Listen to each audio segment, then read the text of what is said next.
Hello and welcome to this afternoon's session of Orkney International Science Festival. If we have a dream, it would quite possibly for many people be to dive deep into the sea for buried treasure. We can dream of setting off in a ship to far horizons, to browsing over old and dusty charts, to getting out the ruler and compasses and seeing if we can find where X can mark the spot, and then seeing what those first tentative dives can discover. Well, our guest this afternoon has done just that, and many, many times. Alec Crawford has worked as a salvage engineer and ship's captain, involved with over 75 shipwrecks around the world. He met and married Moya, his business partner, on the island of Foula while working on the wreck of the Oceanic. They later tripled the world depth record for commercial salvage with their salvage ship Redeemer that they had salvaged off Orkney. Their later work in the Mediterranean was highlighted in the Time Watch documentary The Lost Liner and the Empire's Gold. And Alec is with us now. Alec, good afternoon and welcome to you. Good afternoon. I'd just like to introduce the book, Treasure Islands, which I wrote, which is in very much a thank you to all the people we encountered in the salvage business.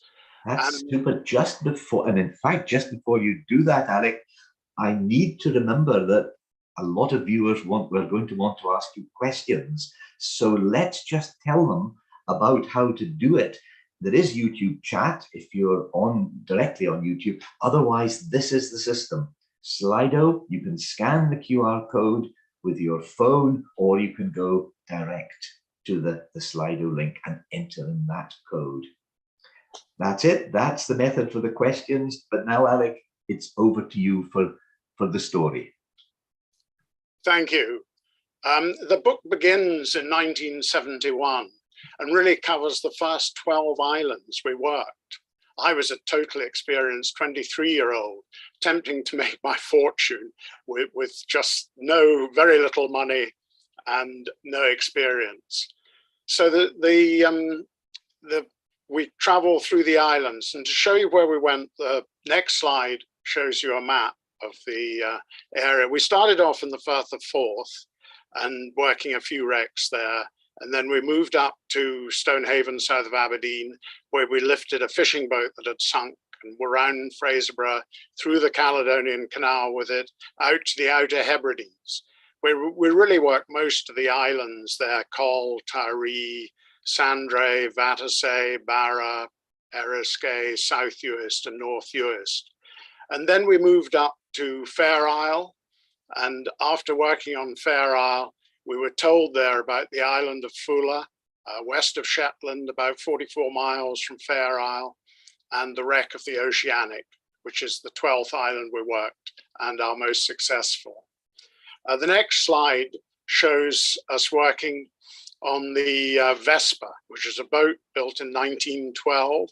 This was my first job in the salvage business. I trained as a diver. I'm on the right. And Danny Newlands, who's on the far left, was the scrap merchant Pitt and Weed.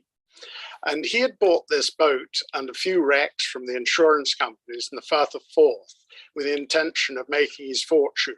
So we both had the same ambition. The trouble is, neither of us had any experience. Danny couldn't employ any divers. They wouldn't come and work for him. And no salvage company would employ me because I was so inexperienced. So we really made for each other. Beside Danny, next to Danny is his brother Isaac.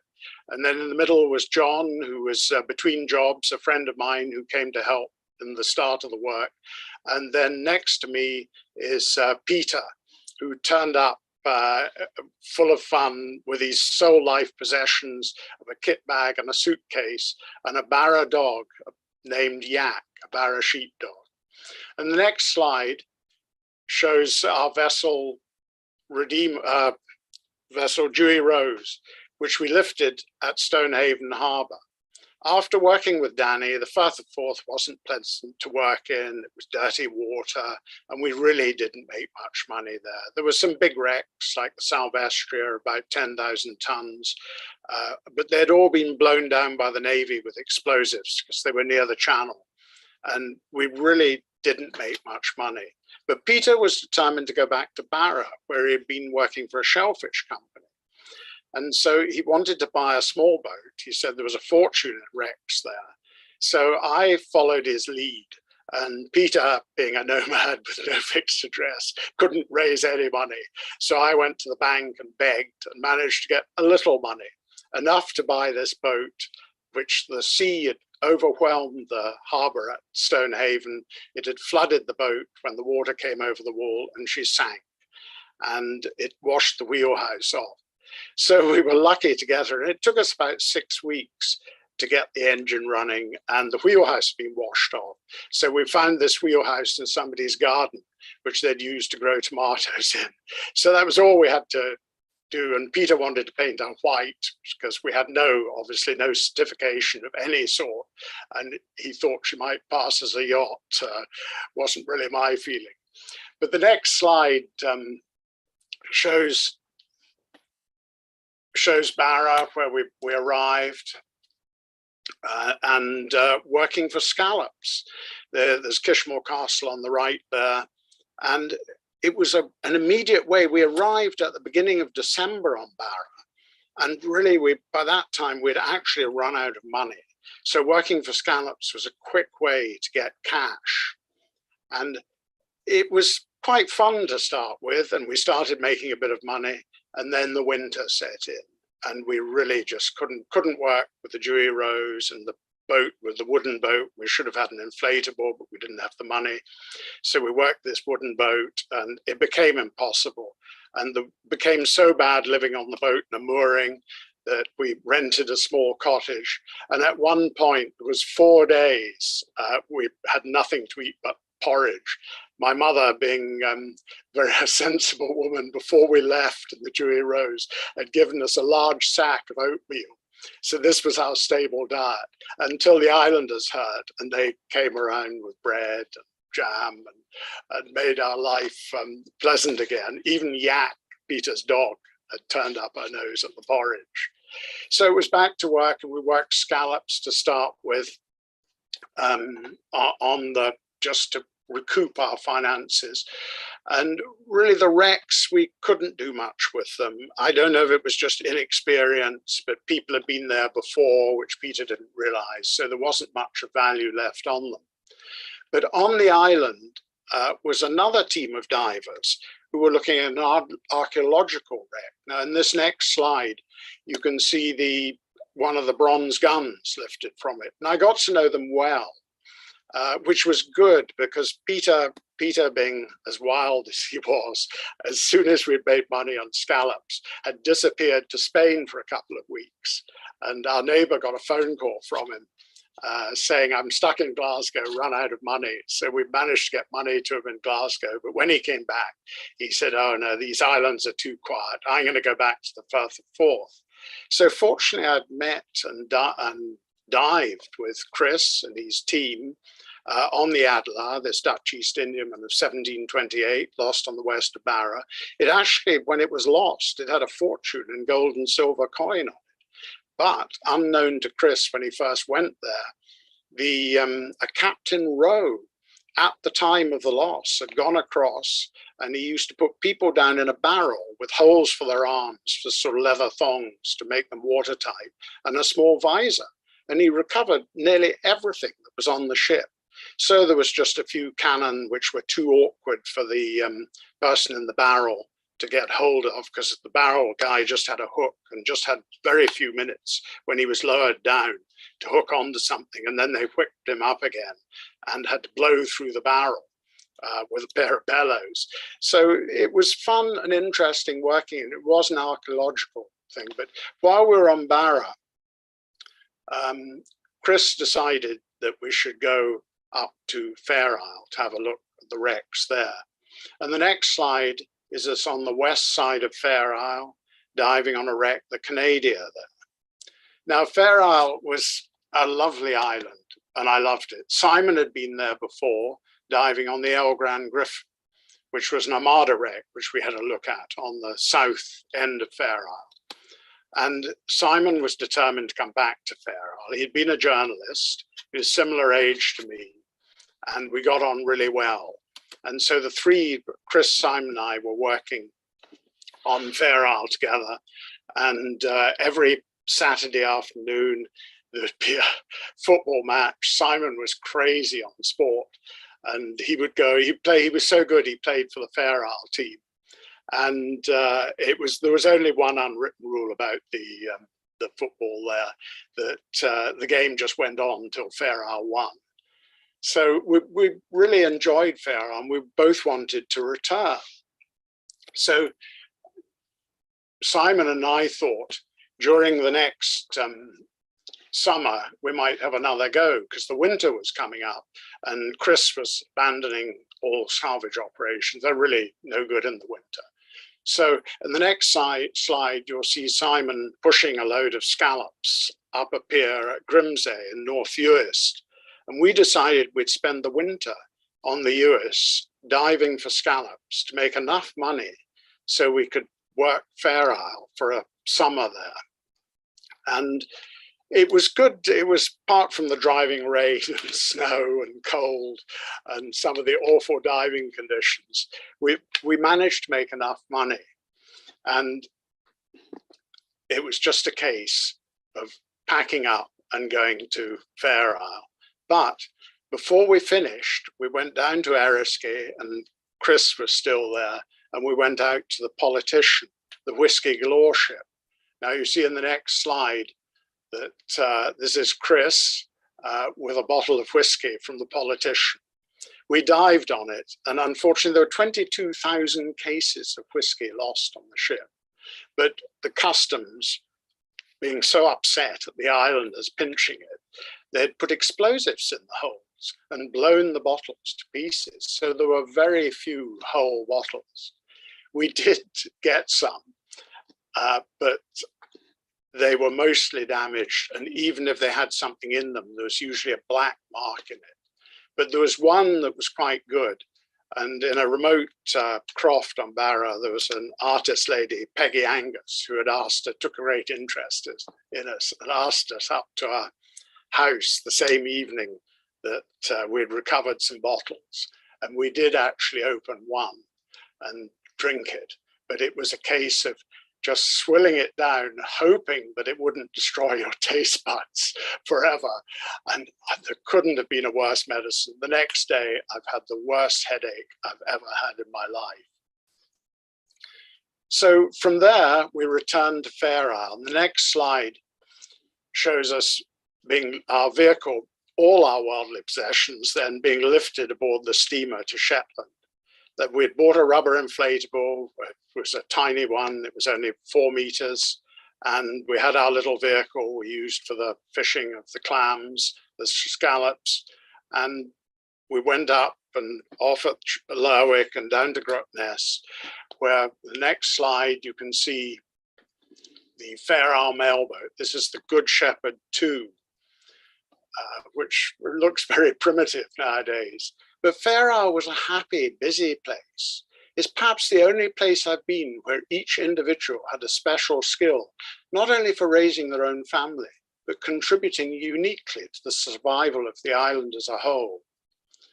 And really, we had a fabulous time there. There were over 85 recorded shipwrecks around Fair Isle, but most of them were wood, and the weather was so wild that they'd just been broken up and ground up. You could see at the bottom of the cliffs great boulders that obviously rolled about in the really bad seas in the winter. So we weren't having much luck there. And we thought, what do we do next? Well, Simon was absolutely sure all he wanted to do was go back to, this was his last summer diving. He wanted to go back to journalism. But when we were in one of the island houses one evening, a lady, Trina, produced this book about the Isle of Foula, written by Professor Holber. And in it, as you see the next slide, the Isle of Foula was mentioned and a wreck off it called the Oceanic, which was built as the largest ship in the world.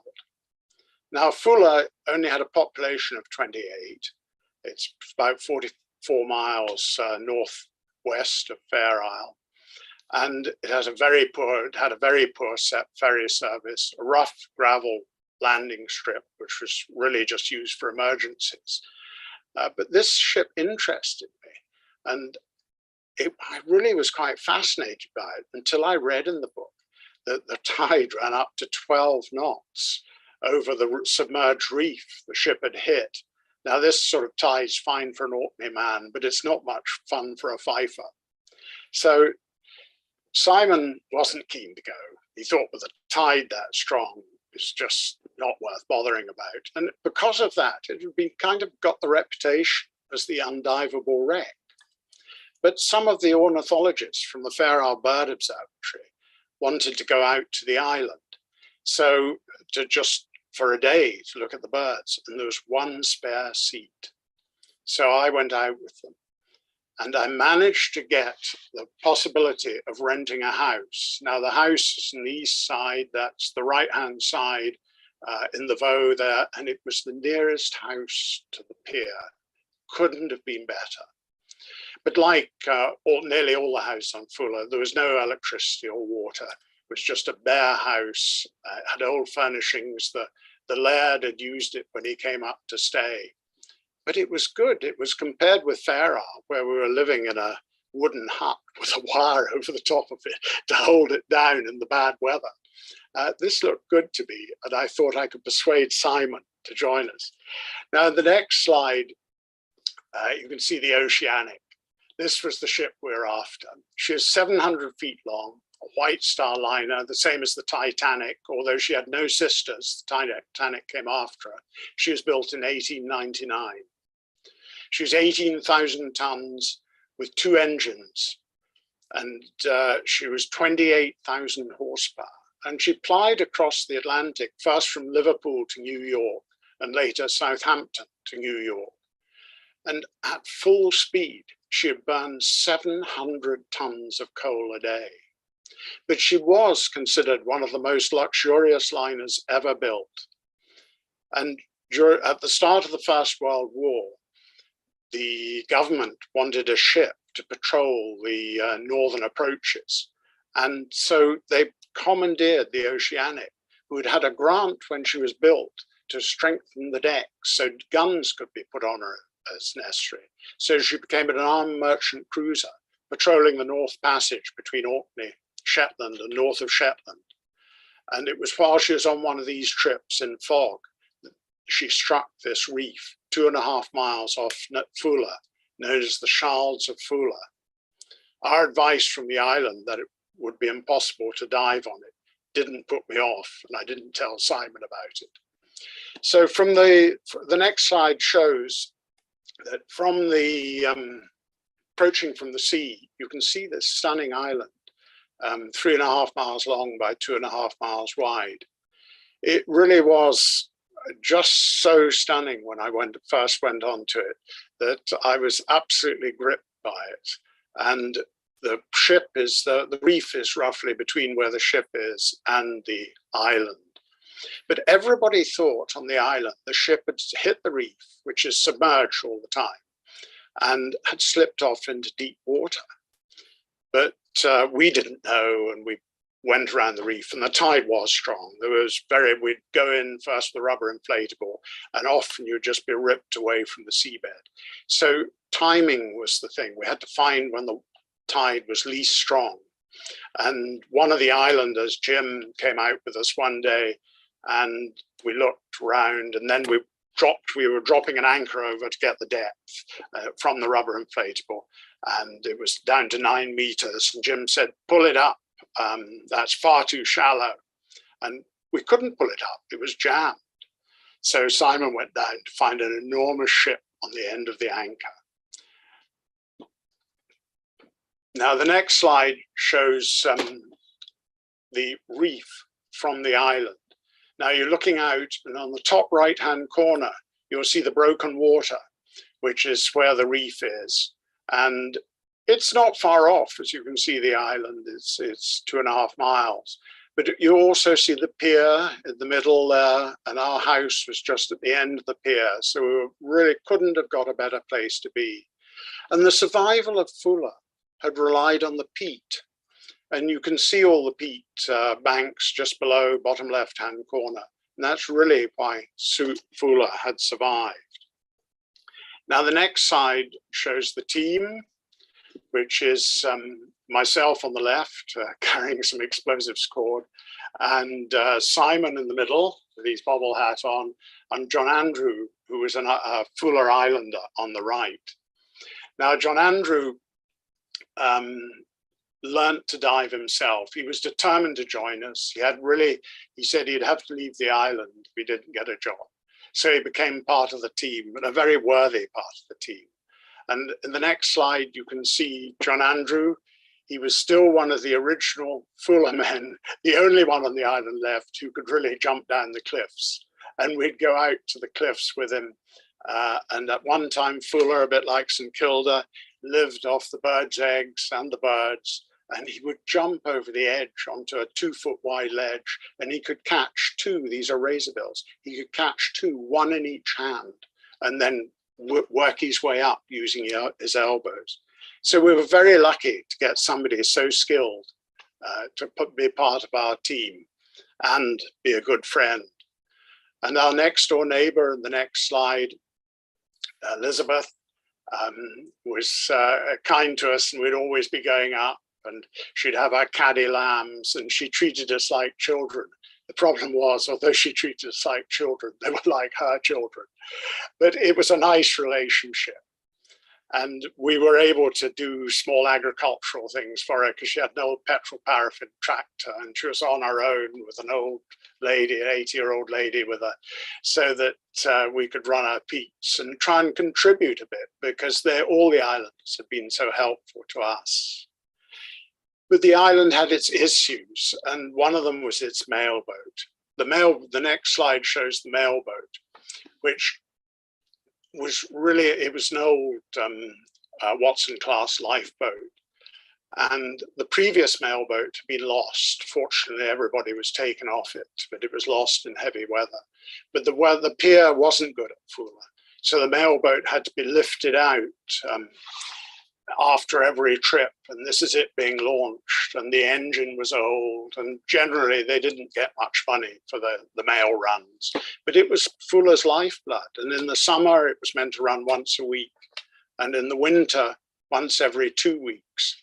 But sometimes, I mean, one winter I was there, it was 40 days before a service, so you really had to stock up on the island with food and paraffin and anything you need, because we had Tilly lamps. But we were lucky when we managed to buy a boat that we could help bring some of the stuff into the island. This is underwater. The next slide's underwater on the wreck, where you can see this is one of the crankshaft journals. She had two massive engines. Each crankshaft, that's what the journal's attached to, weighed 110 tons. And each bearing, Simon's looking at, you can see the big bearing just ahead of him. We'd cut the bolts with explosives, and we get 1/2 ton of gunmetal on the two shells. And from the shells, we'd get 200 pounds of white metal that in 1970 was worth 5,100 a ton. So you can see the value of the wreck, that it made it worth our while as long as we kept our costs down. But we knew if the cost went up, we wouldn't make money.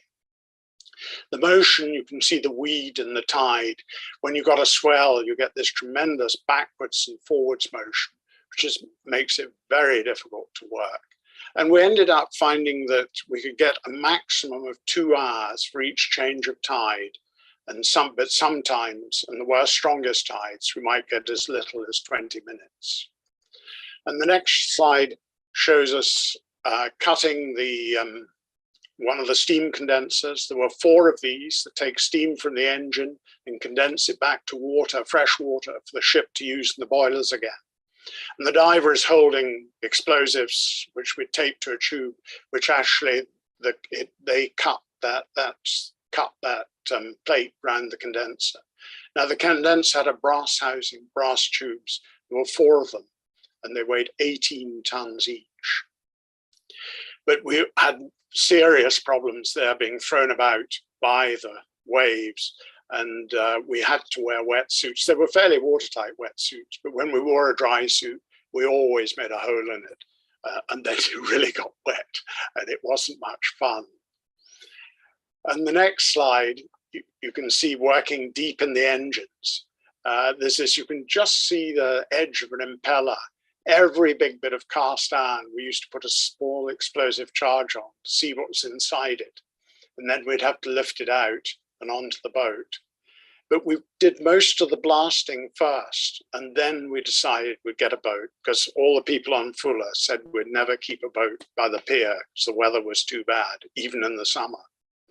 So the next slide shows us loading Good Shepherd 3, the Fair Isle mailboat. We chartered the mailboat to take this scrap so we could sell it and buy a boat. Now, all of this that's on the pier has been recovered in inflatables. In the end, we had one inflatable towing another like a barge, and we'd pull all the stuff up on the end of a rope and put it in the boat, come into the pier, unload it. And the next time we'd go out and do the same. And when we got enough, we decided that we needed a big boat. So we just had to make a commitment. And so the next slide shows trig. Now this is trig coming in. We blew the propellers off, and each propeller weighed 29 tons, and they were too big for us to lift. So I blew the three, each had 3 blades. So I blew the 3 blades off, and then the center, I'd cut the shaft off. So we had to lift the center boss, which was bronze, with a short length of shaft in it. The whole thing weighing about 14 tons. And this is a Norwegian fishing boat we'd bought from Peterhead. And you can see that it well down by the bow, because it's got 14 tons hanging over the bow. We lifted it off the reef and took it into Foula, where we could handle it with the crane. And we also got 5 spare propeller blades at 6 tons each, which were sitting near the stern of the ship as spares. But it wasn't all hard work on Foula. And occasionally we'd get people coming to visit the island, mostly bird people. And the next slide shows one of the people that visited. She'd well qualified, she'd been to St Kilda, she'd been to school at, she had brought up on the Isle of Lewis, she'd been out to St Kilda, and people were saying the next island that would become uninhabited would be Foula. So she decided to go to Foula. And Elizabeth employed her. She had come to Shetland and she'd been to the Queen's Hotel. And there they told her Elizabeth was looking for girls to help her. So she came out, and Elizabeth employed her. This is Elizabeth Peakbank. And we met her and liked lots of them. But this girl, next slide, please. The following year, I married her on Foula. And this is us in the school. School was the only place big enough for a wedding. Even the Foula Kirk, the organ would be eaten by the mice. So the tunes that Bobby Eisbister could play on the organ were dictated by what he could play and what the mice hadn't eaten.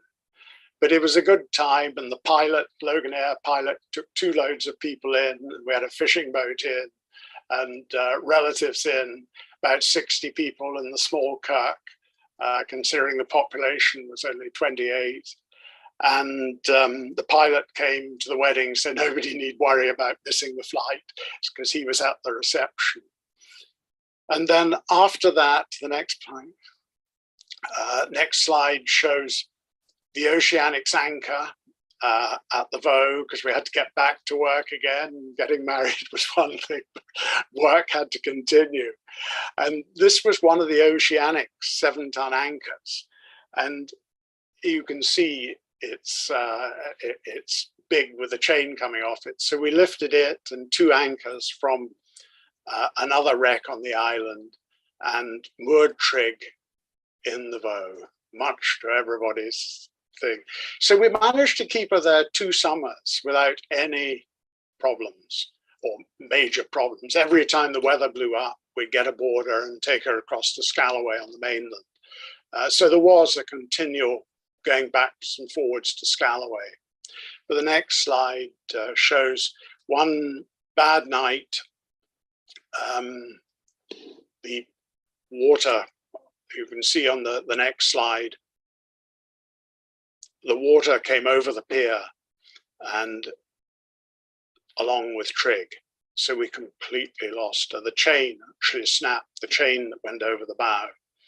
And this was our boat gone to pieces with a lot of our dreams because we still had stuff to get. Simon wanted to give in, but it wasn't to be. And within 9 days, I'd got another boat. I was really lucky. I found a few advertised. We had a friend, Tom Clark in Shetland, who had met. He was an opposition diver at one time when we were on Barra. And I phoned him up because I knew he had a boat for civil engineering work. And he said, just take it away, use it. You need it, I don't need it at the moment. We wouldn't agree to that because we'd lost one. We didn't want to lose another. But we bought it off him and told him he could buy it back at a reduced price, which suited him. And the next slide shows Valorous on the west of Fair Isle. We used to go, it was like a busman's holiday. We used to go to Fair Isle for holidays. And Simon always wanted to go if we could on a Saturday so he could play in the football. But this is us lifting the final bit of a propeller off the Canada on the west side. And Moya too, in the next slide, you'll see Moya was worked on the ship as well. And this is her after working the winch on Valorous. And you can see the hold full of the brass. We recovered that trip. But we did have accidents. That beam that's down the center of the hatch, you can see down the center, that fell on top of me when we were at sea, jumped out of its housing, and the ambulance flight came in, and I got a bend, which was another ambulance flight. So we did have our things. And the trouble is, when you're young, you think you're immortal. And I was starting to realize I was no longer immortal. But Foula was good, and it was a real education, like an apprenticeship to us. And we went on, when we'd finished on Foula, we were 6 years on Foula. We took over a small farm in Fife as our base for Salvage. And last slide, please. And there we started getting a bit bigger. We lifted the Redeemer off Hoy, Orkney, and we kitted her out where she tripled the world depth record for cargo recovery. And we also made bits of equipment. We're working in deep water. We're having to charter bigger ships. So we started manufacturing our deep water equipment for breaking up wrecks, because at certain depths, once you get too deep, explosives won't work. And this is one of our deck removal tools waiting to go aboard another salvage ship, because as well as making them for ourselves, we made them for other people. And the business expanded, documentaries were made about us. Simon wouldn't continue with the salvage and ended up, he didn't go back to journalism. He bought a pub and a wine bar. And John Andrew on Foula, unfortunately, he's left the island now, but he bought a small trawler. So the Oceanic and Foula benefited us all. And now in the marine industry, it's never been easy really for us. We've always had our ups, financial highs, financial lows, but it's always been interesting and challenging and a fantastic way of life. Well, I hope you've enjoyed the talk. Thank you. Totally fascinating, Alec, and my goodness, what a range of experiences. Questions have been coming in, and indeed Richard in Murray says, what an amazing tale, and he would like to ask you, what was the most dangerous thing that happened that you managed to come out of? I think the most dangerous thing was I was actually lost in the Penland Firth and drifted out into the Atlantic looking for a shipwreck. And that is very typical. We'd come down from Foula with a cargo of scrap with Valorous absolutely loaded. And Moya and Simon went off to sell it all with lorries in Glasgow. And I thought, I'll have a quick look at some wreck sites around here. And the outboard didn't just break down, it destroyed itself. And on Foula, we always had 2 outboards, but because we were away, I didn't have them. And I had flares and things, but And that, I think, being alone at sea, because I drifted out, I was 8 miles west of Orkney by the time I was picked up, it was quite some experience. I think just being on your own, and the visibility closed in on us, so that on me, should I say, I was alone, and there was sort of misty driven weather. So, and that was probably one of the most frightening and interesting experiences I've had in my life. There was also a question which Swain asked the question about explosives, and he wondered, had there been any what might be described as difficult moments? No, I think the difficultest moment with explosives, because we were actually I'd learned the guy on Barra, Chris, was really good, and we were really using just ounces of them most of the time. But I think the worst experience, it sounds silly, but when I married Moya, she moved into the bedroom in the Ha, and I used to keep the detonator. We kept the explosives under the stairs in the Ha, and we kept the detonators in the bottom drawer, chest of drawers in the bedroom. And Moya was shocked, wondering where she could keep our socks.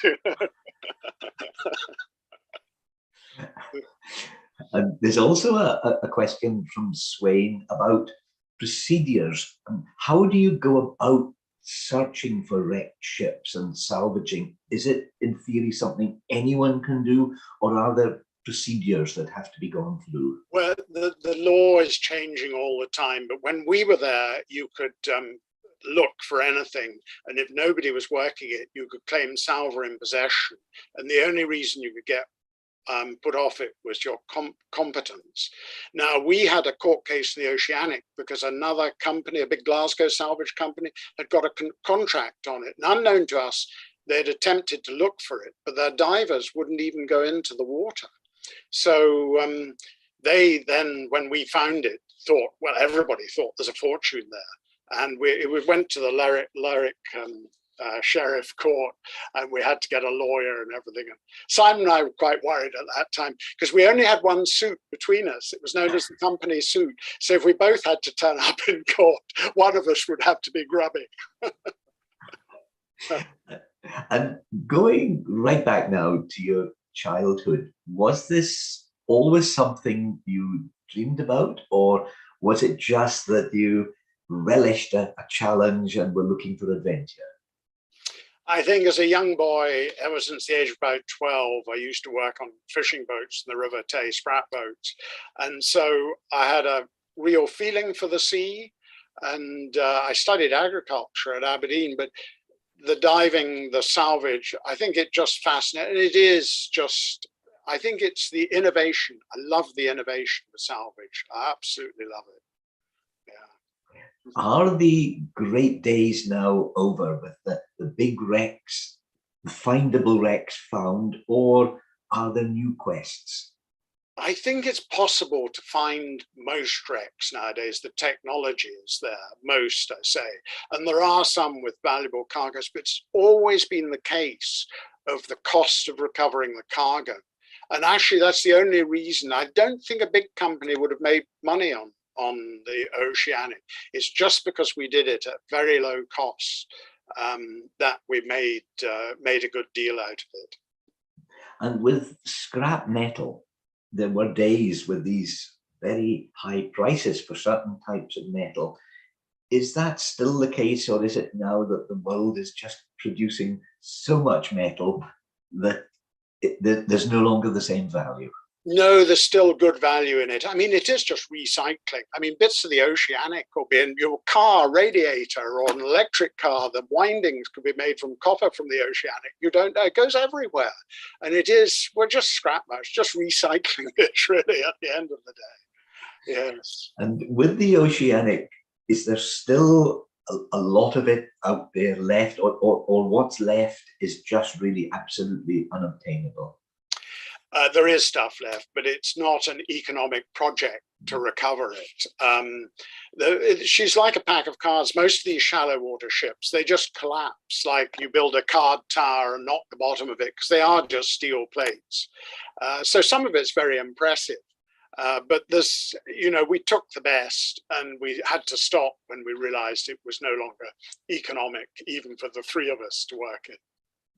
With the great search over the years for Spanish Armada wrecks, have all the Armada wrecks really been identified, or are there still mysteries that need to be answered? I think there are still mysteries, and archaeology is great. I mean, I was lucky to be involved in Fair Isle with the El Gran Griffin, and I think with modern technology too, that you can actually subsurface sonar, so you can see the below the surface, so you can really do undisturbed archaeology or target certain bits. So I think there's a lot to be found in the older wrecks, particularly in deeper water, where they'll be well preserved.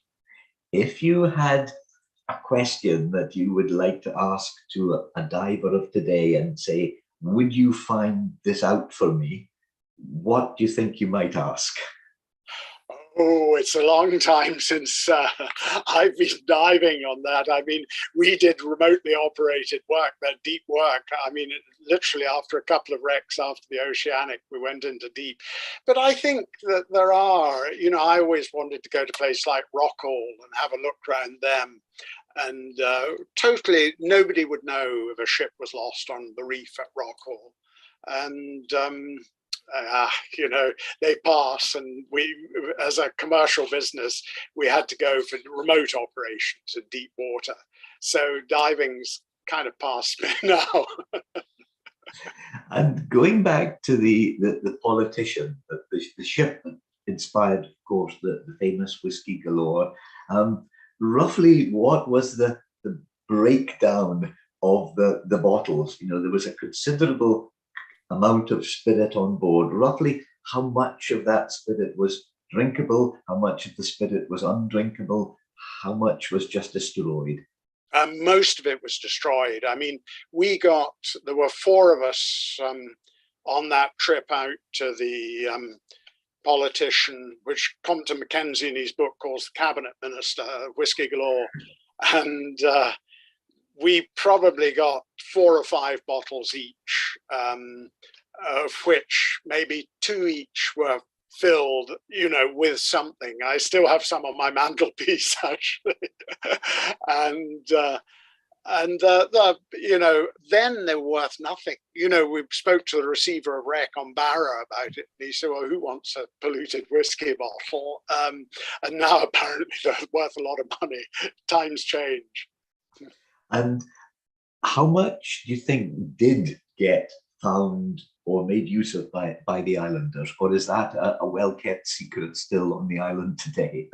No, I think an awful lot got, before the explosive charges went in, I think as any sensible person with a shipwreck with whiskey on his coast would do, I think there was a lot recovered. And probably a lot still will be found when they're digging peat or something where somebody's buried a case. Yes. And one final question just to round off. You involved with over 75 wrecks around the world. If you had to pick just one of those wrecks and highlight it and say, I dived on that, which one would you choose? Well, the trouble is a lot of them aren't diving. The Oceanic is undoubtedly a stunning wreck. Its position, the risk of diving, the whole adrenaline, the thrill each time. I mean, but we've done like the Persia, which the documentary was made on the Mediterranean, it's 3,000 meters of water. Now, what was really exciting for me was we had built and patented completely different equipment for working in deep water. And that was really exciting, that sort of building the innovation you can do. And it's not like an oil company, because oil companies can plan, you know what you're doing. We had to go down through 5 decks in the ship to actually get the material out of her in the bullion room.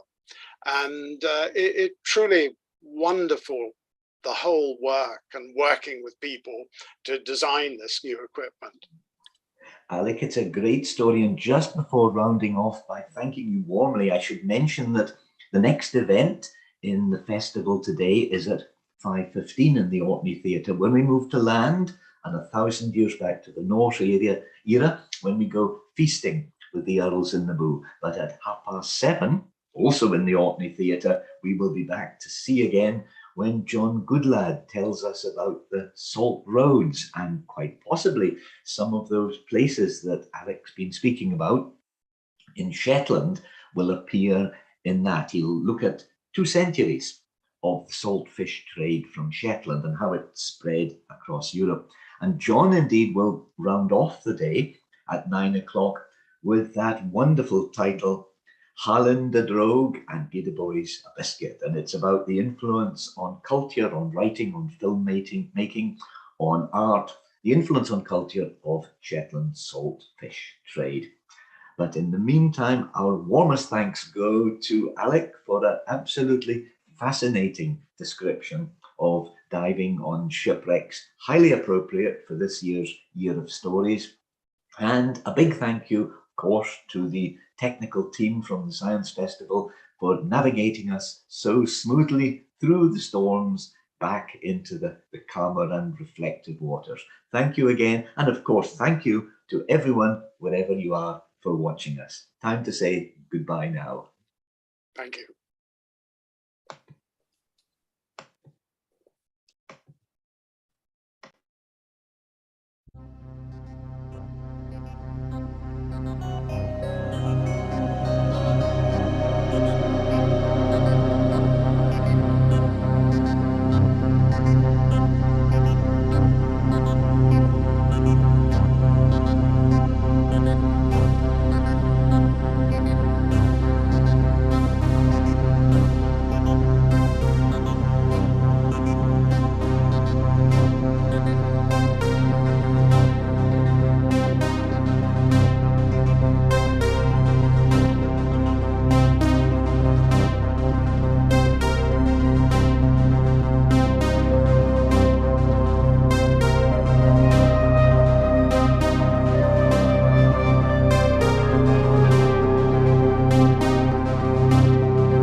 And we're no longer live.